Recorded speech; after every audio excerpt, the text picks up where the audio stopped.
Hello, welcome to Me and My Tiny Human. As the title of this episode suggests, this is all about sleep. And please let me preface this by saying this is not advice. None of what I'm about to say to you is me saying this is the way you should do things. Nothing is me saying if you are doing something different to this or you believe something different to this, it is wrong. Everybody, calm down. Calm down.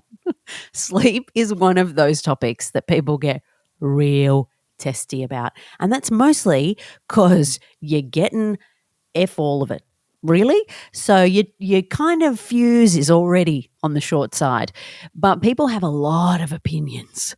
And also, I mean, this happens in a lot of things with parenting. I feel like people follow some people's advice. Now, if that person on the end of that advice is saying this is the 100% foolproof silver bullet method that's going to make your child sleep 12 hours a night, and you then try that method and it doesn't work, I can understand how that sets you up to fail, and you can feel like, is it something wrong with me? Is there something wrong with my child? But a lot of this information is just kind of out there, right? And you consume it. And if you try it and it doesn't work, like, I don't know that you need to be shouting at people saying, like, you said that this worked for you and it didn't work for me. Every baby's different. You know, I've said before that is the most annoying advice you'll ever get, but it's annoying because it's also true. Like, you might have a child that literally sleeps from the day it's born and you never have an issue. And if that is you, well done you. I mean, really enjoy it. And if you tell people about it, that's fine. Again, apparently, if we have a sleeper, not allowed to tell anybody about it. We've got to go, oh, God, in the trenches. Whew. I'm sorry, but I put in some serious, serious work getting my kid to be a sleeper. I also put up with a lot of crying and emotional moments that were very, very difficult for me. She was fine. We weren't in a controlled crying situation where I'm leaving her in her room for 4 days to work it out herself. I'm talking like 2 or 3 minutes. But the whole process of getting to that point was really, really tough. And coming out the other side of it, I'm like, do I tell everybody every 5 seconds that she's a good sleeper? No. If somebody asks me, will I say, yeah, she is good?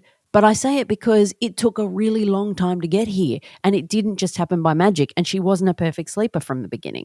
And it will probably change a million times over because already it's changed a bunch, and I've come out of a situation 3 weeks ago where she was randomly getting up at 4:15 for no reason, and then I'm like, fantastic, great, why are we here? No idea. I've done all the things on the checklist. I have not a clue what's happening. So I thought I'd share some of my experience through this phase, some of the things that I've noticed, and if it helps you, great. If it doesn't, great. Like, take away from it what you will. None of it is me saying that this is the way to do things. I don't think I nailed it perfectly, but for me, sleep was number one, top of the list priority, because I was on my own. So there was no, you know what, it's been a big old night. You can look after the kid this morning, babe. It was like, if we are up at 3 a.m., I'm on that bouncy ball, or I've got the kid on the boob. And then if she's up 700 more times, it is me. Doesn't matter if she needs a feed or not. I'm the one tap dancing. And I knew I was going back to work at 4 months. I knew I had to kind of get things under control. I went back to work at 4 months, which is the exact same time as the sleep regression kicks in. So that was poor timing on my part. I will be honest. When I was kind of in the midst of it, I was like, this might not have been the best idea. But anyway, we got through it and I'm still alive. But I definitely wanted to get on top of this. I read every book known to man before I actually had a baby. I had like a plan on my little notepad of like what things I should expect in each of the weeks, and looked at none of it. But who cares? For me, I knew absolutely nothing about the process, what you do, how you like work on helping your child sleep, what happens to their brain at certain phases. Like, I knew nothing about it. So I just wanted to understand the lay of the land at least. So even if I knew none of it, like didn't reference any of it and I didn't remember anything, well, who cares? At least I've kind of done the work in the meantime, and maybe something goes in by osmosis. And when I'm standing there cuddling a screaming child at 1 a.m., maybe something that I've read will kind of come into my head. I didn't use any of it, but I felt more comfortable going in. And I did tell a lot of parents that I was doing that and that I had come up with a plan. And one thing that parents love to do is to just poo-poo every idea you've ever had before you become a parent.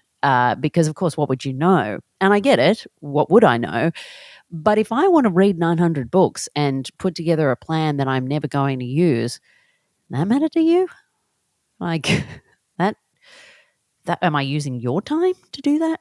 Did I hire you to read through that stuff and transcribe it for me? No, I didn't. I just did it on my own. So if I don't use it, no worries. But the number of like, oh my God, why'd you bother doing that? It's like absolutely pointless. I'm like, okay, all right. I'm over here managing my own time. So I think I can do that now. I'm a fully grown adult. So why don't you leave me to it and just zippity your mouth? But yeah, I was really, really focused on this. So this was like a bit of an obsession with me. The things that I have kind of taken away from my time, and it took about 8 months, I think, until my baby started sleeping through. That is, I have heard, pretty good. But we were on that sleep training train from about 5 months, kind of getting things rolling. I did try to start at 4 months. I would not advise that. She had a really good bout of like 10 days of sleeping through the night just before the 4-month sleep regression hit. It hit about a couple of weeks probably before she was 4 months. So I, in my naivete, thought, great, we've gotten there. Fantastic. But then, of course, everything goes upside down. You know, they just don't do the things that they used to do. They're waking up at weird times. You don't really know. Like you can feel that they don't even know what's going on. You know, there's kind of no rhyme or reason. And when I sort of started to see the glimmers of it, I was straight on the phone to the sleep consultant. What do I need to do? You know, because the one thing that everybody tells you, and the phrase that you will hear a lot, is put them down drowsy but awake. And I mean, that phrase will haunt you in your dreams until it is actually possible to do that. And until the time that it is possible to do that, unless you've got a lovely baby who from day dot's just happy to go on in the cot and be like, I'm awake and I'll put myself to sleep. If that's you, I'm happy for you. That is absolutely brilliant. But for me, probably like it took 5 months through that entire time, I was like, this is never going to be possible with this child. Like I am bouncing this kid to sleep. I am then putting this kid down with such precision and softness in the hopes that not a hair on her head moves when she hits that mattress and that she has no idea that she's no longer in my hands. I also had the Snoo until she was kind of too big for it. So that was kind of good because it did some rocking motion, and I really like that. I borrowed it. I know they're expensive and I know it's like out of reach for a lot of people. I borrowed it. I didn't pay for it. I don't know that I would have paid for it if I didn't have the option to borrow it, but having come through the other side, I was like, that is a worthwhile investment. And you can get a cheap one online, and if it breaks, there is an absolute legend of a woman called the Snoo Lady who comes to your house. She's an ex-engineer. She basically went and bought broken Snoos and worked out how to put them back together, and she fixes them. And she turned up to my house when I booked her on Facebook with her baby strapped to her chest and a toolkit, and walked in, and I was like, you are a flipping legend. And like watching somebody like that who could function and have a child with her coming to work, I was just like, oh my gosh. Meanwhile, I'm in the throes of this hellish sleep regression time, and I'm just looking at this woman going, you are a goddess. So anyway, I highly recommend that. But I was, I just could not get my head around this concept of drowsy but awake. I'm like, how do you put this child into a cot anything other than dead asleep and feel like you're going to get her to stay asleep? So for that time, you'll hear that term so much. And for me, I just thought it was never, ever, ever, ever, ever going to be a possibility. But then one day it is. And I would say one of the things that I learnt through the process is that accident is your absolute best friend. The very first time that she went into her cot drowsy but awake and went to sleep, I I think I tried to put her down a couple of times. She was having none of it. I'd bounced her. She'd fallen asleep. I put her down. She woke up. She's crying. I was busting for the loo, like wet my pants. I've been at this for like God knows how long. I mean, at that time, it wouldn't be unusual for you to be sitting there and bouncing this kid for like an hour and a half. Who knows? So I was just about to wet my pants, and I was like, "Where am I going to put this kid? I can't put this kid anywhere. I have to put her in her cot, and if she cries, I'm just going to have to run back and get her, and just do the wee and run back and get her." And wouldn't you know it, by the time I'd finished the wee, she was quiet, and off she went to sleep. Now, once that happens once, it doesn't happen every single time. So it's not like, well, problem solved. But I would say that one of the things I found super helpful was things you can't plan, like busting for a wee or just needing to do something that involves getting her out of your hands. That's why they say when you put them down to sleep, when they're trying to go to sleep at first and they're still learning, and they will cry. Like, again, another thing I would flag that I feel like is fundamental, unless you have a really good sleeper that just doesn't cry, I would think it would be almost impossible to help a child become a good sleeper if you don't want to hear any crying at all. Like if you don't want to hear any crying, like nobody wants to hear crying, but there is certainly a point at the process where you start to register, that is an I need you right now cry. That's a get the F out of my face. I'm so tired. Can you just let me sleep cry? And I definitely started to recognize that. There was a cry that she did, which was absolutely, I mean, it sounded like she was being murdered. And I worked out, she was like, I'm exhausted. Like, get me. And once I put her in the cot, she would actually be fine. Whereas months earlier, I would have heard that cry and gone, oh my God, she needs me. And I would have like dragged her out and bounced her and whatever. But I started to realize, no, that's I am so exhausted. I just want to go to sleep. So when you get to that point, you can start to hear, okay, this isn't a I need you, something's really wrong cry. This is just I have no form of communication other than these wails, and I'm exhausted and I don't really know how to go from being awake to being asleep. And once you kind of get that in your head, I found that really helpful. I'm like, she's all right. She's fine. She's just really frustrated. And it's going to take her a while to do this. But one of the greatest pieces of advice when I started to put her in, I would get straight in the shower. Cannot hear anything in the shower. Now, I would have the monitor there watching her. And unfortunately had that green, yellow, orange, red light on, and it was just constantly in the red. And I'm like trying not to look at it. But I couldn't hear her. So, that takes some of the pain away. And then sure enough, most of the time, by the time you finish your shower, she's done. Now, some nights or some naps, she's not, and it's painful. And, you're not leaving them in there for 20 minutes.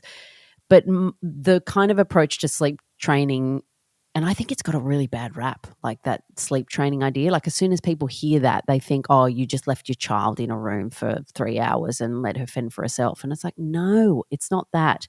And a lot of it takes time. A lot of it takes a lot of time. I did a lot of the sleep training after she kind of came through the regression and we hit that 5-month mark. And then I was starting by trying to get her to extend her naps, because one of the things she sucked at, I mean, she didn't suck at it. That's really harsh.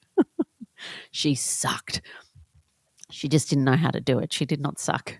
It just wasn't her early forte. She was much better night sleeper than she was a day sleeper. I was still getting up multiple times a night, but she was much better at going a bigger stretch at night than she was in the day. Like in the day for most of her early life, like if I got 20 minutes, that was a good nap.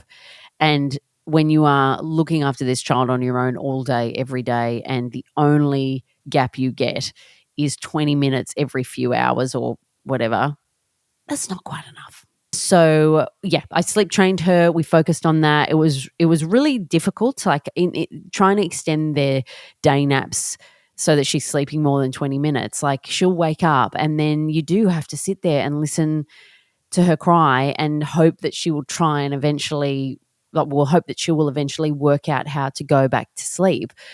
So, you'll wait out there. The thing that I would say is that I don't think you kind of start with 1 minute increments, and then if they're still crying after 1 minute, you go in, you pat them, you walk back out again. After a few days, I think it goes up, or each day or something, it might go up 2 minutes, 3 minutes. I think 3 minutes was the maximum. But she would never cry to the maximum.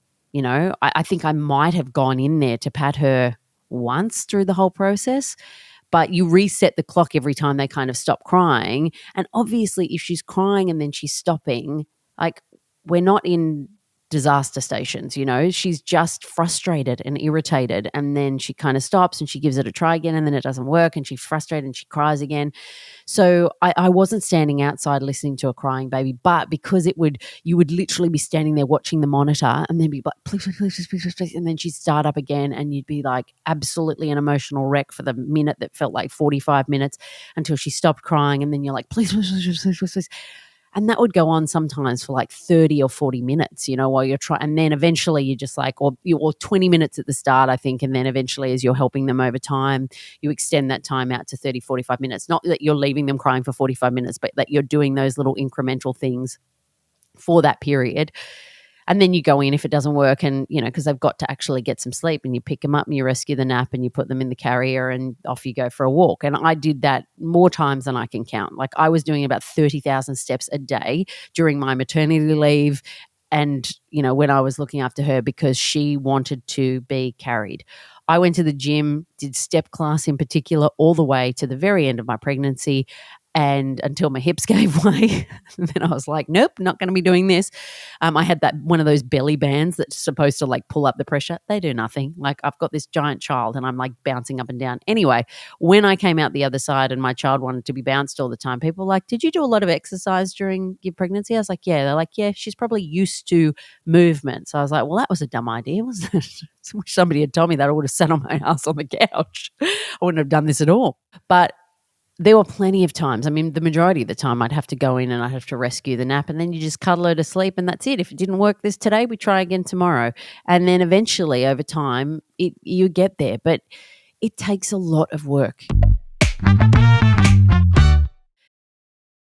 Even now when she's sick, there's been maybe one day since she's kind of started sleeping really well where she was really sick and she would not get off me. And that was, again, I think one of the worst days of parenting. I actually recorded a little audio from it, and I thought nobody needs to hear this mental breakdown.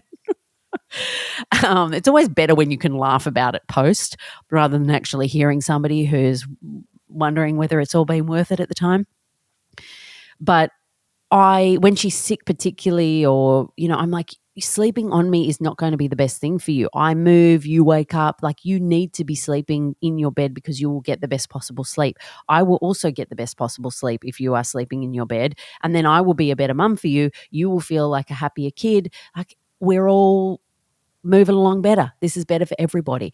I did not want to do the co-sleeping thing, not because I don't want to be near my child or I don't want to love her, or I think anybody who does it, I think it's wonderful. Like, if you want to do that, and like with anything to do with sleep, it is about what works for your family. If you want your kid in your bed, that lovely. But I could not work out, how do I get a night's rest when I am worried about rolling on her all the time?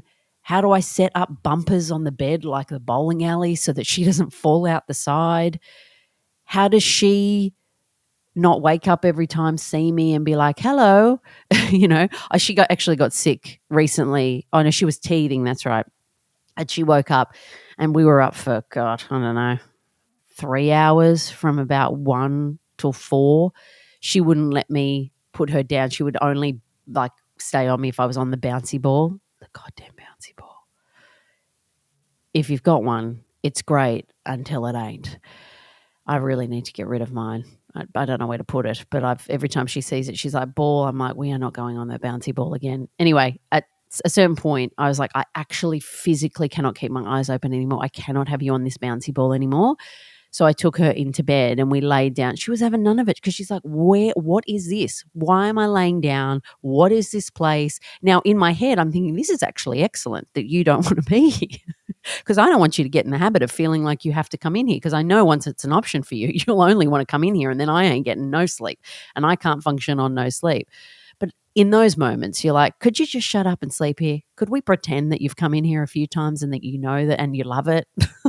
like in those moments, you're like, okay, right, the sleep training thing for this fraction of a second, if we could just forget we did all that, and then you love sleeping next to mummy right now because it's 4:00 in the morning. We've been up on the bouncy ball for 3 hours, but it doesn't quite work that way. But I knew that was such a skill that I wanted her to have and that was going to be helpful for our family. So that's why I focused a lot on it. I was on the routine from the start, and that I think was amazing. Like I started to do, in the early days, like they're getting up 700 times a night, so you can't really do a huge amount. But, there's no kind of, okay, 7:00's our bedtime, and then because they're up again at like 9:30. But we were having a bath at, 5 from about 5 or 6 weeks or something. We'd go through the process of reading a book. I mean, at that point, they're looking at colored lights and they don't even know who you are. So, but, we sort of started to get into the rhythm of that. And now, after doing that for a year, like it's so ingrained. So I've found that routine really good because it also helps you move on to the next thing. When we started to brush our teeth, then, we'd do the brush our teeth dance. And so if we've read 3 books and she wants to read 5 more and it's bedtime, well, then I just start the brush our teeth song and she goes, starts. I realize you can't see me dancing unless you're watching a video of this, but she starts kind of dancing, and then we circuit break, off we go to brush our teeth, and then we have a drink of water, and then we go to bed. So actually that process of like there are a bunch of steps that we do before we go to bed has been really, really helpful, particularly at night, to kind of like, this is how things roll. The white noise I also found really helpful, mostly because it blocks out the sound of you outside. So you feel like you can watch a television or do the washing up and you're not like, oh my God, I'm like going to have to put this spoon back in the drawer with like precision so it doesn't make a noise. That is really helpful. So those were kind of some of the things that I found helpful. And then, around about 8 months, she got back in the rhythm of sleeping through. Now, that for me was a game changer. I feel like there is no surprise that the time that I felt like having a child was not a living hell's the wrong thing to say. That's not what I mean. But the fact that that's the first thing that comes to mind kind of gives you an essence of what I'm trying to say. Once that threshold was crossed, then I was like, okay, I'm starting to enjoy this more. Granted, at 8 months, she's more of a person, you're getting more feedback, but the fact that you are starting to sleep, whenever that happens, that is a real gear shift. And I wanted to try and get that happening as early as I could. Again, it is child dependent. It is parent dependent based on what you value most and therefore what you can push through. You don't by any means need to have a child that's miserable to get a good sleeper. Like, I think I definitely recognized that her cries through this process were frustration. It wasn't pain. It wasn't sadness. It wasn't any of those things. It was frustration. And I think when I got my head around that, it made the process a lot easier to go through. And then by the end of it, you're like, thank God we did that. And then you have to do it again when they start waking up at 4:20 and you're not too sure why. And then you're back on the phone to the sleep consultant going, excuse me, I'm doing all the things that, and then they tell you that you've been leaving her up too long at the second half of the day, and you realize that she's been awake for 6 hours instead of 5. And so she's waking up earlier because she's overtired, because that makes sense, because who doesn't get overtired and then wake up earlier? But these are the things, these baby concepts that make absolutely no sense to anybody else in the world and that you don't know unless you do it all the time. And that's why I highly advise just getting straight on the phone to somebody who knows what they're talking about. If things have been bedding in for a good week, like she was getting up at 4:20, 4:30, 4:45. After a couple of days, I thought this is a bit of an anomaly. 7 days later, I thought this is my future and we are going to nip this in the bud. And then after that advice that I got off the phone from the sleep teacher, the next day we slept through till 6 o'clock. So, pay some people some money that know things that you don't. It would be my advice to you. So that is my story, my experience. I would say if I can give you any advice, it is to not measure yourself against anybody at all. Don't have a timeline for when you want your kid to sleep through, because some of them might not until they're 5 years old. But you can put all of the things in place to give them the best possible chance. And that's kind of how I felt. What I thought about it basically was, I want to give you the best possible chance to learn this and to be good at it. And if you're just not built for that, that's fine. But I want to be able to put all the groundwork there so that if you are going to be able to work out how to do this, then you've got everything you need to be able to do it. And that takes discipline, routine, structure. That's not some people's favorite thing. Me, on the other hand, love it. Love it. You tell me we're doing things at certain times, fantastic. Let's do it every day at that time. That is exactly what I want to hear. I will follow the rules to the letter. So that suited me down to a T. And yeah, the other thing to just be mindful of is that things will always change. You know, here I am thinking I've got a great sleeper, and then I'm up every day before work at 4:20, bouncing this kid on the bouncy ball going, why am I here again? How has this happened? And then you realize that you just got to shift a few things and you change it. And I'm sure we'll have nights where she's teething and I'll be up for 5 hours, and, you know, once she starts to have nightmares, she'll be in my bed. But I guess the groundwork is laid. And then wherever we go to from here is the wild adventure that we're both a part of, that I somehow signed up for. No, I love it. I do love it. I mean, do I love it? I love her. I love her. There's a lot about the it that I don't love, but I love her very much, and I'm very glad that I did it. Anyway, if you wanted to share any of your thoughts, feelings, if you had any questions about things, there is a link where you can submit questions in the description of this episode. If you are enjoying the show, if you want to share it with someone, even if they just want to laugh at someone doing it solo, or you've got a friend that wants to do it themselves and they're like, this is actually not a possibility, send them my way. You know, I'm still here. I'm still breathing. I'm still alive. I smile from time to time. Everything will be just fine if you do it on your own, I promise. And I will see you next week.